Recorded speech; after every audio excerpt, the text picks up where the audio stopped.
wanna get high, man? Let's stimulate your mind. Get up, Chucky! What have we got here? A fucking comedian. Rojan Kim. Hello, and welcome to the Rojan Kim cast. It's me, Rojan Kim. It's episode 209 on today, November 3rd, 2020, the most important erection of our lifetimes. I guess that could be your wedding night, maybe. The most important erection of my life. I mean, I guess that's one of the times you wouldn't live it down. Maybe the first time you ever do it. Whoa, 30 seconds in. It's getting blue. Blue? Vote blue. Are you voting blue? It's kind of hard not to in California because almost everybody on the ballot is blue. But I don't know. It's hard to really it's easy. Okay. On one hand, you would say, I bet you, whoever you are, would say to me, you're just being cynical if you think that politics is all bullshit, like it doesn't work, it doesn't matter, right? Who cares? Who cares who's president? It doesn't really matter. Who cares who's city council? Who cares about anything? I did care about weed being legalized. I did vote for that 4 years ago. Made sure to vote for that. This year, I did care about them putting back affirmative action. So I voted no on that, even though it's supposed to lead to systemic equality, fighting systemic racism by imposing a form of systemic racism. Listen, in 96, I just got in under affirmative action, okay? And then I made sure to vote it out so that nobody could come in to school like I did, okay, because of my race. That's bullshit. I don't want that to happen. So I made sure that same year, we voted out, I got in school summer of 96, and then, by fall, I was voting to get rid of that affirmative action, okay? So we passed Prop 209. It's this episode's namesake, Prop 209. Wow, isn't that interesting? So yeah, we got rid of Prop 209, all right? And made sure that you couldn't discriminate based on race in California. So effectively got rid of affirmative action. You know what the outcome was? Just too many Asians in the UC system. That's what it's like. The UC system is like over 20% Asian. And once they got rid of affirmative action, because they didn't use quotas anymore, and you got in just based on merit. When you got based on merit, Asians were overperforming. There aren't 20% Asians in the population. How is it 20%? How are they 20%? White people are like 17%. Latinos are like 11, and black people are 10. It's like, what the fuck? What the fuck? So affirmative action, of course, is a way to balance the scales. But what does that mean? It means you got to knock down the Asians, because I think in California, it has a pretty high Asian population, but I don't think it's more than 10%, is it? I don't know. I don't know what it is. It's definitely not 20, even though it feels like it sometimes. But, if they wanted to, I think there's more Latinos than Asians, so you'd have to bump up the Latino population, then bump up the black population to make sure you want to equal it out. But then is it supposed to be proportionate?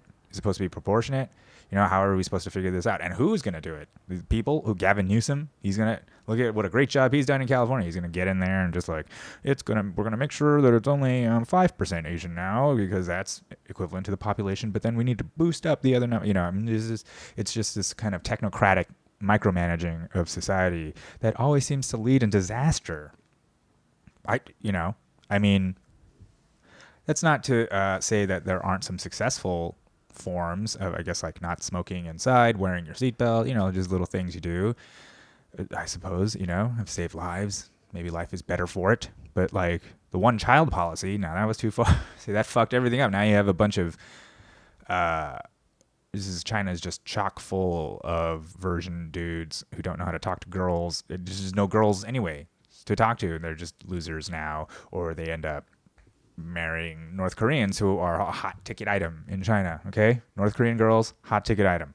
I don't know how the North Koreans are pretty, well, they don't have a one-child thing, so, they got girls. Go figure. And that is how the market works, okay? No matter what, no matter how you try to manipulate things, no matter how much China try to control its population by having a one-child policy, what ended up happening? Just a shitload of guys, because everybody kept killing the girl. Shitload of guys. That will lead to a population crunch, because you need girls to make more babies, okay? Everybody knows this, right? Some of us may argue that there are more than two genders and sexes or whatever, but you still need one to have the female parts to make the baby, the other one with the male parts. I know. So this is very problematic. I'm already canceled in the T community. The T's have got me now, or let go of me. I don't know. My T cell count is low. That's what I'm trying to tell you.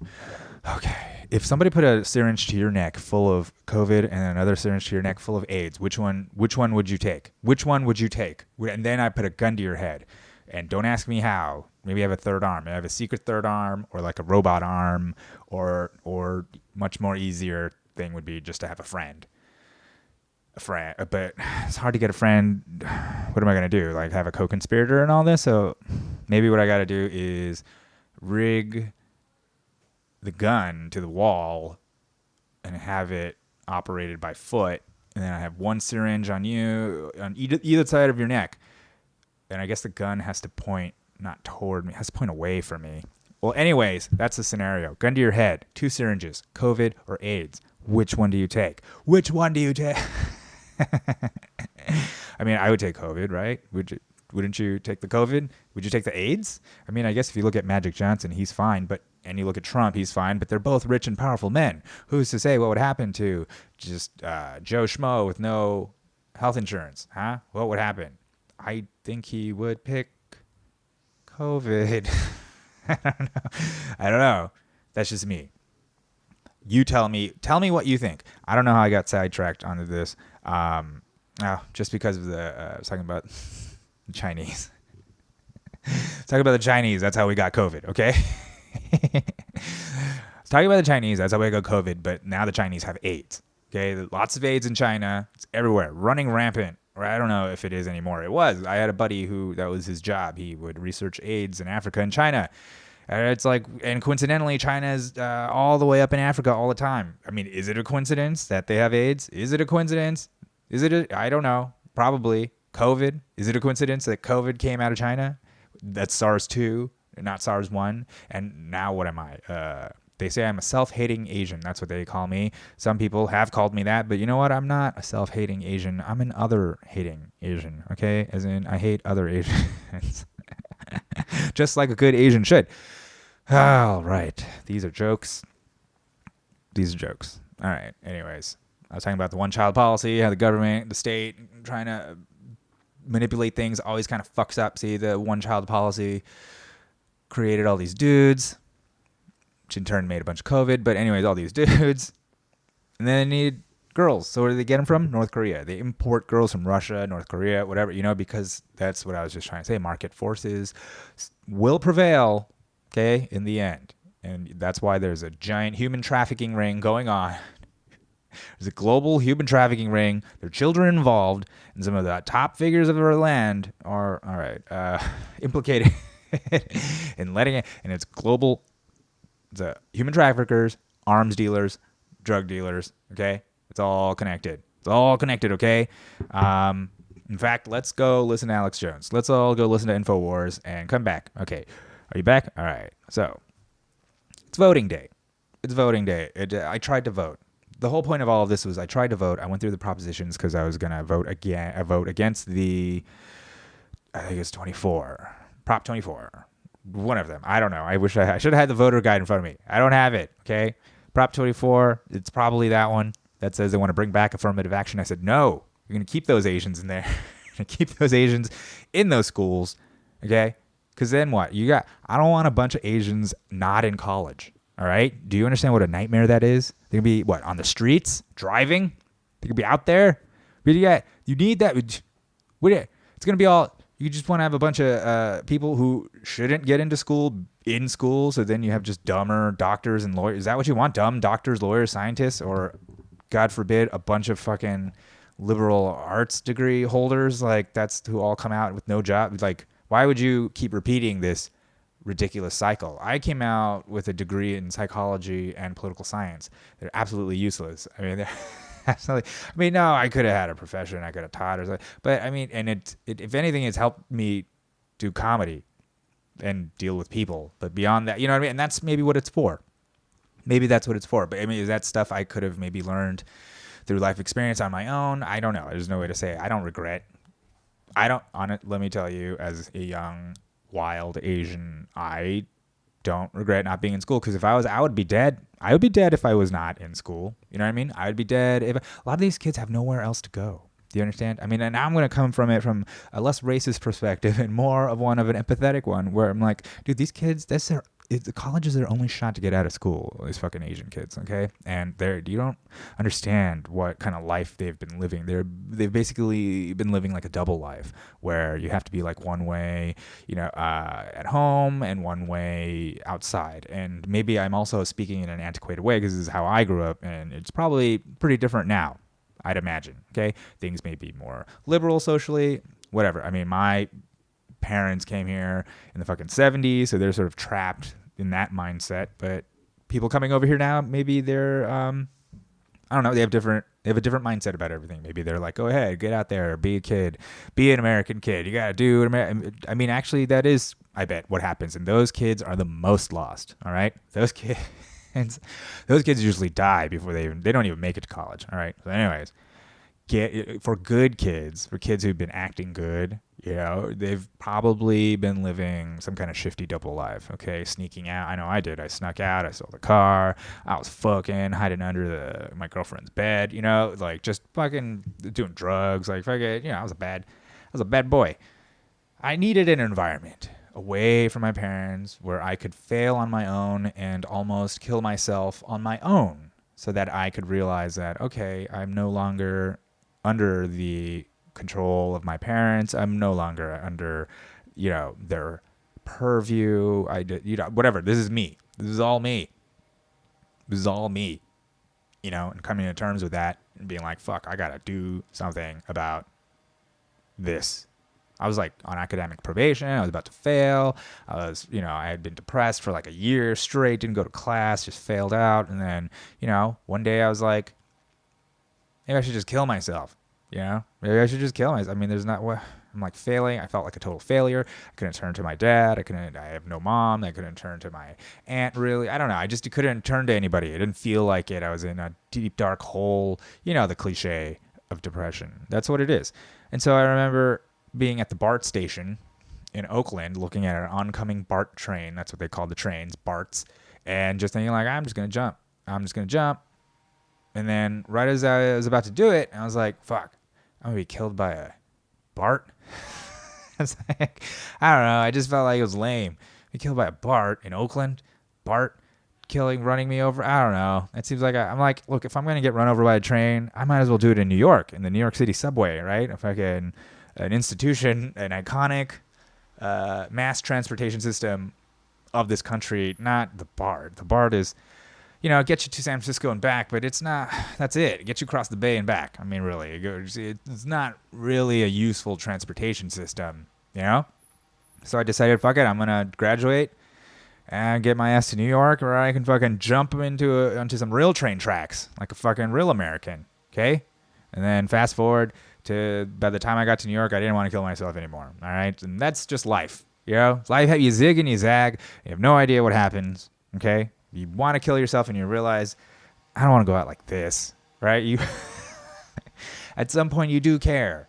At some point, something I think about a lot is how Socrates said, he was famous for saying that the wisest man is the man who says he knows nothing. Yet at the same time, the guy died because he wouldn't back down from being right. That's the reason he died. They were like, all right, just renege everything you said, dude, and just say like, okay, you guys are right. And he was like, nah, I'm going to die instead. He was stubborn as a motherfucker, even though he's supposed to be the guy, so I guess in the end, he wasn't that wise. But on the other hand, that's supposed to be principled behavior, right? You die for what you believe in. It's the hill you're going to die on, okay? Before Jesus died on the cross, there was Socrates' hemlock, right? And we'll call that, is that the hill he died on? I don't know. I think he died in a chair probably, or lying down. I feel like he just kicked it. I don't know. Or you think he was like philosophizing? Why? You think he was like, I'm going to do what I love best. And then he comes out and he's like, what is the nature of man? And he just goes, oh, and he just dies. That could happen. Well, anyways. Greeks brought us democracy. Democracy brought us here. Episode 209. Proposition 209 was affirmative action being repealed. Proposition 24 wants to bring it back. Okay? I voted no. I voted no on almost everything because I used to think that, you know what? We should put money in stuff and the state will fix it and everything will be, and it'll get better that way. Turns out, I don't believe that anymore. It just doesn't feel like the state is either competent or well-meaning. They're either corrupt or they're incompetent, right? They're either dumb or they're fucking assholes. And so either way, I'm not sure anymore if it's the answer. I mean, not to say I'm becoming an anarchist or libertarian and I have any kind of espousing any belief. I'm just saying I'm using my eyes. I'm looking around. I'm looking at the things I voted for last time. And I don't see how state is going to help us. It's just like the metaphor I was using with the China one-child policy, right? And then inevitably they'll just smuggle in North Korean girls, right? That's what happened with marijuana prohibition. Inevitably there's a thriving black market and a whole criminal sort of not only criminal enterprises, but industrial complexes, and prison industrial complexes coming at it. And it's all just money, right? Just being made out of this state policy attempting to control people's behavior. A nonviolent behavior. Well, what do you get? Crime. Yeah, you create crime, right? That's what you do.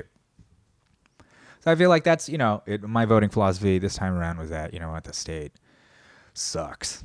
So I just, we're going to limit the money that the state has. Not only that, the state is bankrupt. Did you know that, guys? California is totally bankrupt because of all the stimulus and all the unemployment stuff. They have no money. So where are they going to get all the money for this? They raise our taxes. What? Oh, the taxes of the people that don't have money? You're going to raise their... Okay.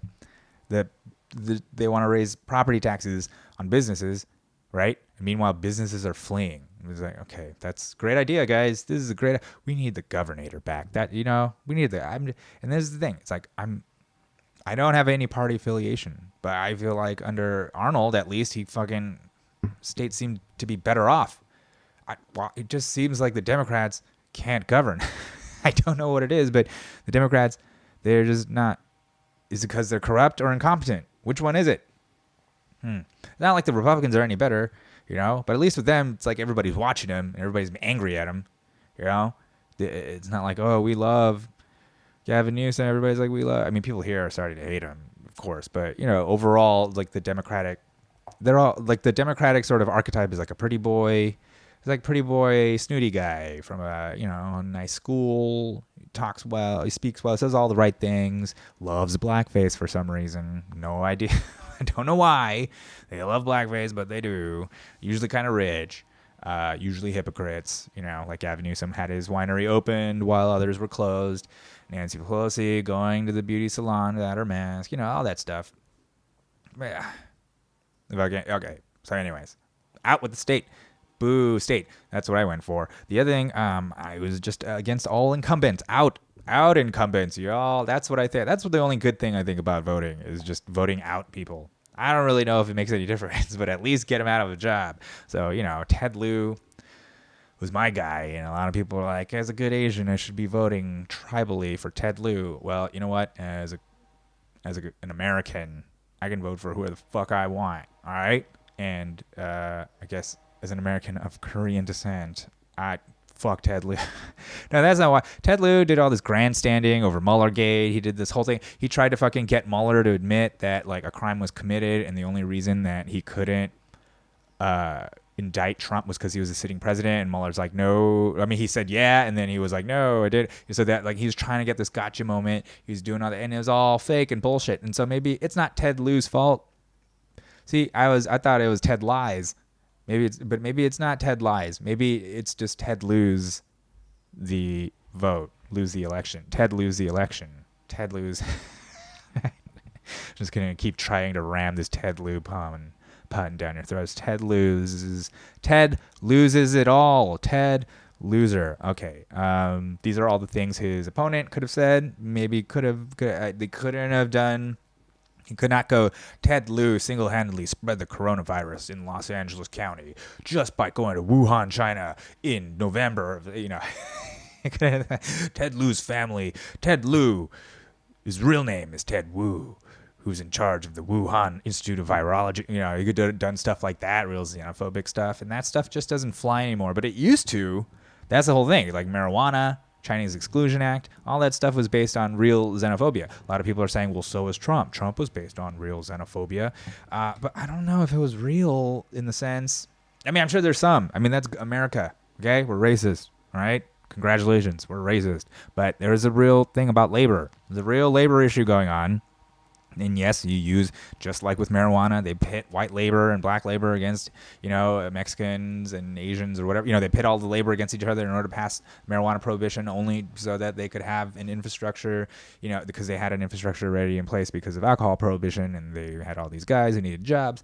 You get it. And you can just start locking up poor people, especially black and brown ones. You know, I get, you know, that's bad. But that's not what's happening anymore. It's not what's happening anymore. I mean, are racial politics being used to divide? Yeah, but they kind of both are. They're both doing it. You don't see that? You don't see the headlines incessantly telling you it's like black man gets killed by white policeman, black man, black and white, you know? Like, why? Seems divisive. I don't know. Seems divisive. Seems like the shadows on the wall, you know, in Plato's cave, or looking at these things going by and being like, oh, this is real. This is real, right? This is not real. The function of the media, the journalist establishment used to be the guy who would come in and tell you, no, these are the shadows on the wall are propaganda from the state, from corporations, from powerful people who don't want you to find out the corruption that they're engaging in. Look at this. That's what they're supposed to say. But instead, whoever's making the shadows on the wall paid off those guys so that they come in being like, hey, this is reality, but it's actually other shadows on there. It's like a double projection. 2 shadows on the wall, god damn it. The closest thing to a guy right now who's outside, for some people, is Joe Rogan, okay? At least he's one of the most moderate ones. You know, for others, it's Alex Jones, you know, or like Nick Fuentes or whoever. People who, you know, they listen to these people, they listen to their point of view, they believe in what they're saying and believe in a worldview that makes sense, it's orderly, and I understand why.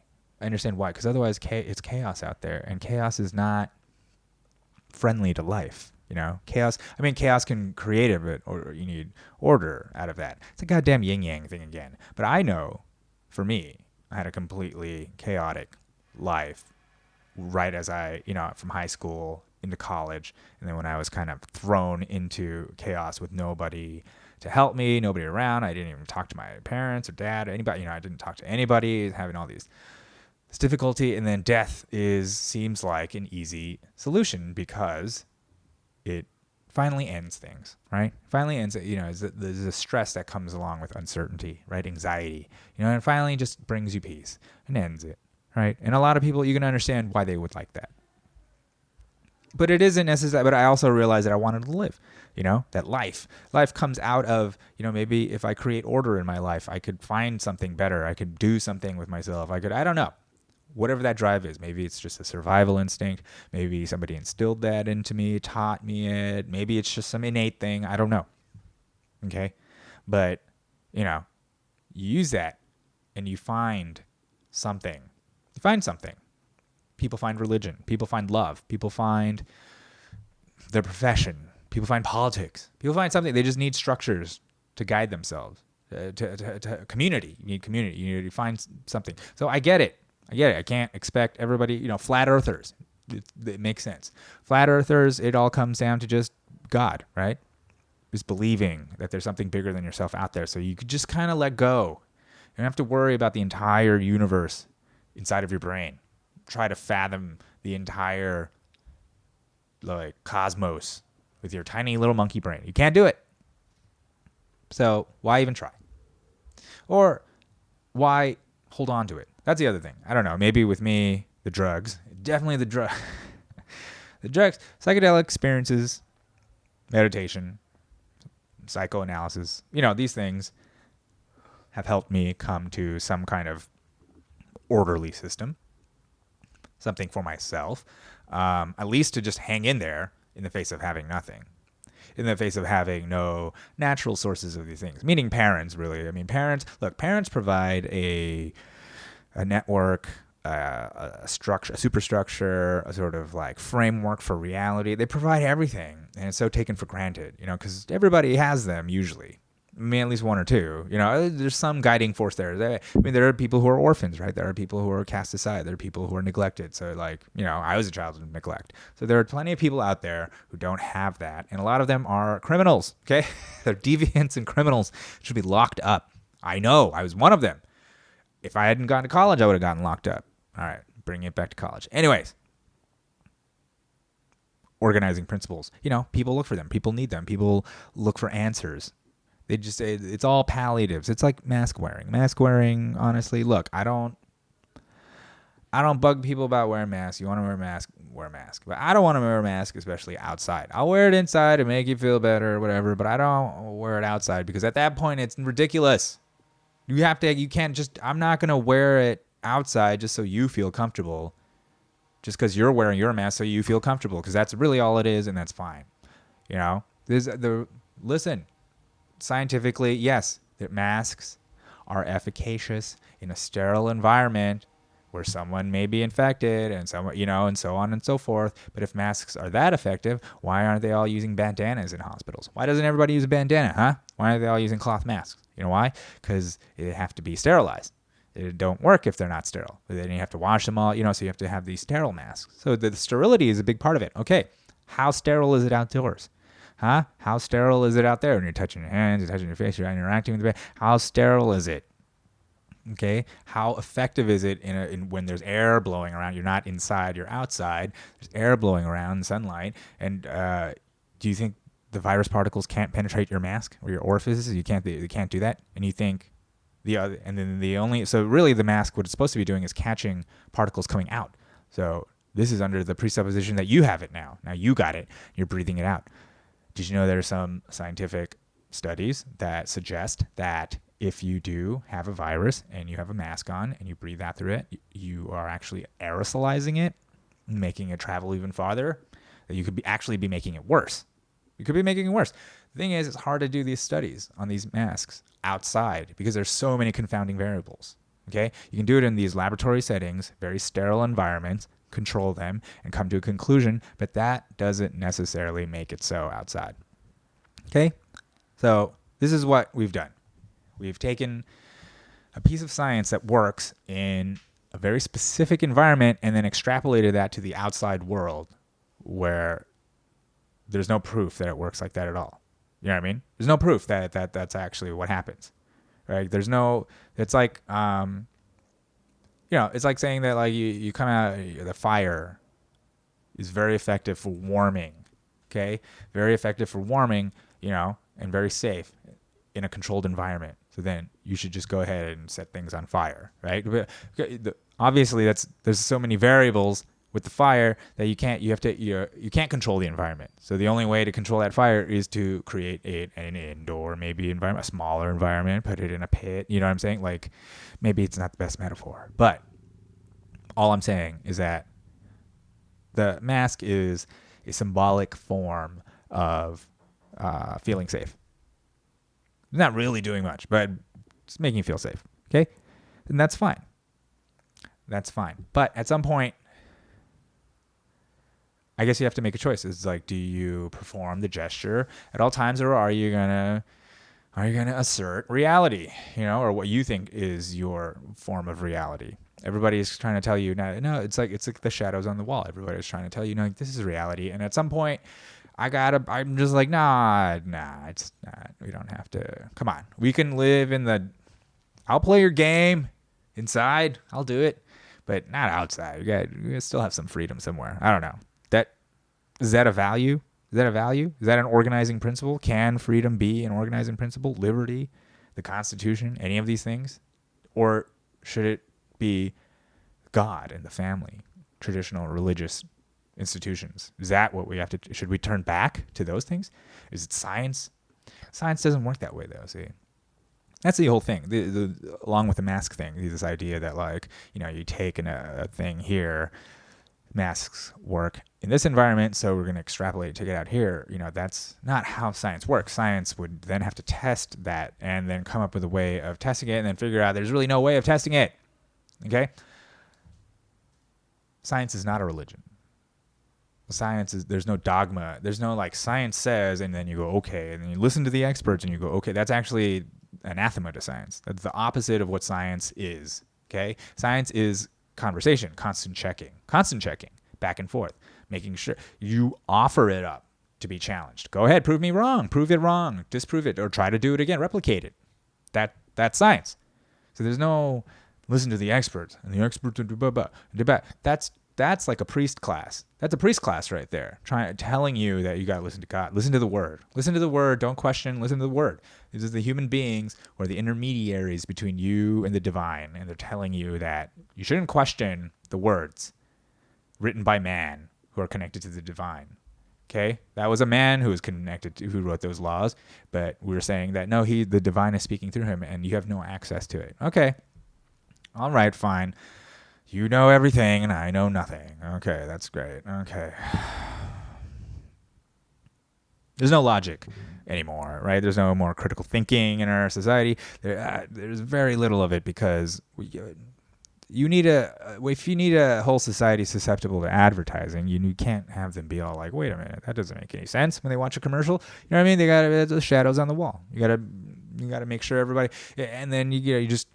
The genius part of adding multiple shadows, right? Multiple shadows, multiple layers, multiple reporters, all these people coming in being like, no, those aren't the shadows. These are the shadows. And that's the sun. And then you realize the sun is actually just a projection of the sun. And then somebody else comes and goes, no, that's not the sun. That's the sun. And it's just an industry, right? Create this whole industry. People are paying money. People are paying money with their eyeballs, with their clicks, whatever, with their dollars to just get some information or try to understand what's going on here. What's going on, right? So, anyways, voted out the incumbents, and then Trump. This is a crazy thing. The Democrats have succeeded in turning the sitting president into the outsider. It's fucking bizarre. I don't know how they did it, but they did it. They did it. Good for them. Good for them. They made Trump more of an anti-establishment character somehow, even though he's the president. You could pin everything on Trump right now because he is the state. You'd be like, he fucked all this up, the pandemic thing, like they wanted to do. They hadn't come after him for Russia. They could go after him for the wars, for Yemen. You said you would end the wars, but you didn't. You said you wouldn't give tax breaks to the rich, but you did. You said you wouldn't do this and that, but you did. They could get him and all that, but now they can't because they're so compromised by their own stupid lies. That first you had the Russiagate thing, okay? People still believe that Russia had something to do with Trump getting elected last time when there's absolutely no evidence. There's no evidence for it, okay?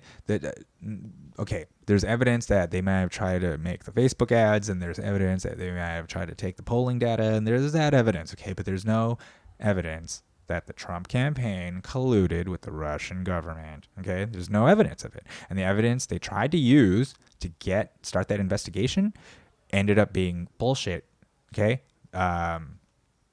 Just look up what happened with the FISA warrant and Carter Page, okay? There was, I'm blanking on the name of the FBI operation that Crossfire Hurricane. There we go. It was Operation look up Crossfire Hurricane, okay? But they found out that it was that the FBI omitted facts from the original claim to their warrant to go after this guy, Carter Page, who they said was working with the Trump campaign and talking to the Russians. The problem is the thing they omitted was that Carter Page was actually a CIA asset who was used to talk to the Russians. So they knew he was talking to the Russians because he worked for the CIA. He wasn't some secret guy, he wasn't some guy not in the government's pocket.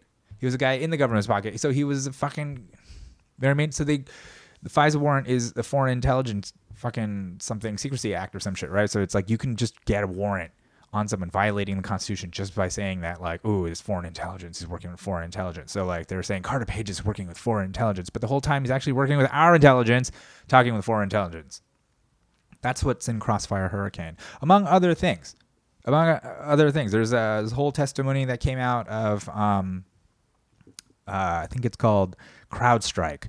CrowdStrike, the guys that said that like they have proof that the Russians exfiltrated the DNC data, the whole hack and the email thing. Remember all that? That's the proof that the Russians helped, right? That they hacked the data and gave it to the Trump campaign, released it, and all this damning evidence, and that was the Russians, and they did it. Okay, you have the NSA of William Binney, former head of the NSA cryptography department. First of all, the NSA says with moderate certainty, not absolute certainty, moderate certainty that happened. William Binney, he's a whistleblower at the NSA, so take that for what you will. He exposed the domestic spying program that Snowden ultimately confirmed, but like he blew the whistle on that thing way before Snowden. He says that there's no way that it was exfiltrated because the data rate that was after the forensic thing of the server, the DNC server, the data rate was similar to that of a USB stick, not any kind of like Wi-Fi transmission or anything like that. So it seems more like somebody took a USB stick, stuck it in, and that's how the data got, quote unquote, exfiltrated, which sounds more like a leak than a hack, right? So maybe the Russians sent an agent personally into the DNC headquarters to their server and plugged in a USB. I mean, maybe they did that. Or maybe somebody who worked at the DNC, a staffer, decided, I can't deal with this corrupt bullshit anymore. I'm going to leak this to WikiLeaks. I don't know. I mean, anyways, there's no evidence of a hack. Okay. CrowdStrike themselves, the company that said, no, we found there's evidence. When they were put on the stand, they had to admit they didn't have evidence. They said they were they were so certain they had evidence that they acted as if they had it. But that's what they literally said. They said they literally had nothing and acted anyways without it, and then said, yep, the Russians hacked. So now listen to what the narrative is with most people. They'll say Putin ordered the hack on the DNC. They got the Hillary email stuff, that James Comey released the thingy. They're talking about how everybody's all in concert, and that's fucking bullshit. Then, okay, keep going.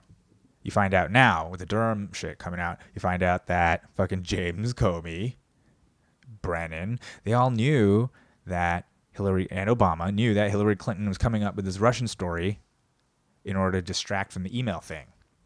This was back in fucking before the election, okay? Then fucking Comey, after Trump gets elected, goes to him, Trump, and goes, hey dude, there's all this shit about you and Russia and like a P-tape and stuff, and meanwhile, okay, also to go back a little, the Democrats, not only did they hire CrowdStrike to come up with the fake evidence of Russia hacking them, they also hired Fusion GPS to do information gathering for Trump, against Trump, just to use against him. You know what I mean? So Fusion GPS, through Fusion GPS, they found the Steele dossier. They hired Christopher Steele to manufacture it, and he just made it up. Of course, Steele dossier ended up being complete bullshit, all made up, as the main piece of evidence to start the FISA warrant, to start this whole thing, Mueller investigation, all of it. It all starts through that. Turns out to be bullshit. Anyways, Trump gets in. Fast forward to James Comey. He gets him privately and is like, hey, we got all this dirt coming down the pipeline. I don't know if it's true or whatever, but just so you know, you should just kind of like play ball. You know what I'm saying? You should just kind of play ball and we'll make sure you're okay. And he was just like, what? And he fucking lost his shit, and he didn't realize this is how people do it in Washington. He had no idea. But the thing is, he knew he was innocent, so he was like, go ahead, fucking go. Yeah. And then he asked Comey, hey, are you going to be loyal to me? What's going on here? Are you going to be loyal to me? And then Comey was like, man, I don't know. Maybe if you play ball. So then he fired him. That's why he fired. And then once he fired him, remember, everybody's like, we need a special investigator, blah, blah, blah, blah, blah. That shit is all coming out. Doesn't matter. None of it matters. Okay? The Hunter Biden laptop thing, none of it matters. The fact that the Bidens are corrupt, that they're paid off by the Chinese, the Ukrainians, the Russians, that they've just fucking money for access, all of that. Okay? None of it's being argued. They're just saying it's Russian disinformation, but why not just say it's not our laptop? None of that is real. Well, that's not him he's not smoking crack with Lady Gaga in there at all. No, that's not her. Hunter Biden. And none of that, it just doesn't matter, okay? The thing that I see with my eyes beyond the shadows is that I was told for 4 years that Donald Trump is a Russian agent, that there's evidence of it, and it's coming down the pipeline, and they're all going to jail. There's evidence of it. And also that he was being impeached for Ukraine because he was trying to investigate Joe Biden, who would become his political opponent. So he was trying to interfere with the 2020 election. So we got to impeach him for that too. And he threatened to not give weapons to these Nazis, but he ended up giving it to the Nazis, and that's fine. The Nazis who were actually instilled by Biden because he ran point on the Ukraine thing during the Maidan Revolution. Look up the Maidan Revolution. Look at who we supported. They're far-right nationalists, okay? Extreme far-right nationalists. In fact, the reason Obama didn't give them weapons is because, well, they're Nazis. I don't know. Not fired up about Nazis, but they're not dead. But then Trump was like backed into a corner because they were basically like, if he didn't sell those Nazis those weapons, that they would have gotten him because that's what he was, the quid pro quo. So did it. So they didn't have the quid pro quo or whatever the fuck, which is also made up. Okay. So they armed the Nazis. They made him arm the Nazi. Because he is a Nazi, I guess. The whole party who says he's a Nazi are the ones who put the Nazis in power in the first place. Okay. We got him in there. Okay. And still no evidence. They haven't produced anything. Here's the thing. There is evidence of the email, of Hillary's emails, because we know they're missing. And there's also evidence of her corruption because they came out. You remember the shit that came out about her giving speeches to Wall Street and telling them that she says one thing to the people, but don't worry, we got your back.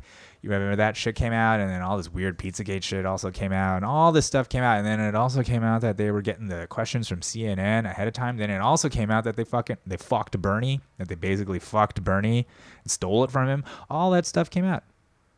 Okay? All that stuff came out. Russian disinformation. All that stuff came out. All right. That's real. Hunter Biden's laptop. Hunter Biden's laptop is real. It's like a real thing. There's evidence, pictures, emails, texts, correspondence. This is all this fucking physical evidence. Physical evidence. Tons of it. Trump and Russiagate. There's no physical evidence. I don't see any. Give me a text, an email, something, a picture. Picture of him and Putin exchanging money, I don't know, smoking crack together, whatever. Give me the pic. Give me something. Show me the evidence. There's nothing, and I'm supposed to believe you. I'm supposed to believe you over the other side. The other side has tons of evidence. You have no evidence, and I'm supposed to believe you because you're the good guys. Just like I'm supposed to believe you about the masks. Just like I'm supposed to believe you that the dead are choking the streets. There's dead people everywhere. The plague is here. There's triage. The hospitals are overfilled, and we're all dying. We're dying. No, we're not. They're trying to tell you we are, but we're not. They're trying to control us with fear. They're trying to control us with the shadows on the wall, but we're not. You're fine. If you're listening to this, you're fine. I hope you're not on a ventilator in the hospital, dying from COVID, listening to this. Well, actually, maybe I hope you do. Maybe that will bump my numbers up. The numbers, if the hospitals are overflowing and everybody's listening to the Rojan Kimcast, my numbers would be overflowing. Oh my God. It's actually great for me. Wow. Way to make it about me, all the people who are getting sick and dying. It's about me. No, it's not. Okay? You know why? Because it's not real. Not to say people aren't getting sick. Okay? I'm not saying the virus isn't real. I'm not saying, there's a government conspiracy. I'm not saying any of it.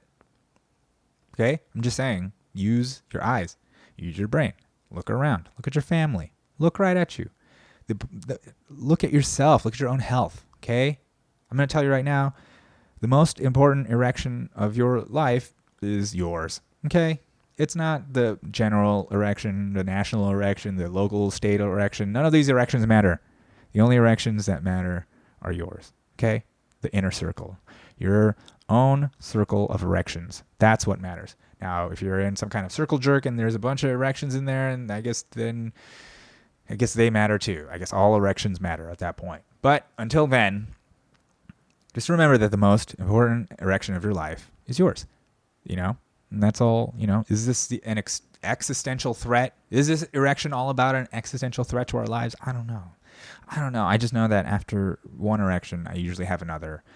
And if not, go to bluechew.com, and use the code KIMCAST in order to get 20% off your first order. And that first order is actually free. It's free shipping for that first order.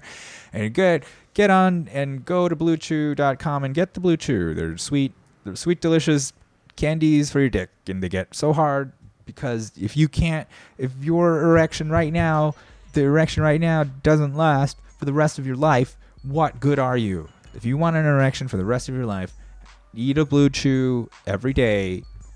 It says don't take more than one every 24 hours, but if you took one every 25 hours, golden. You know what I mean? You're golden. I mean, who came up with the state came up with that, all right? You're golden. You're free. Get out there, okay? Thank you so much for listening to the Road and Kimcast. You can find me on the Apple and the Stitcher and the Google, Spotify.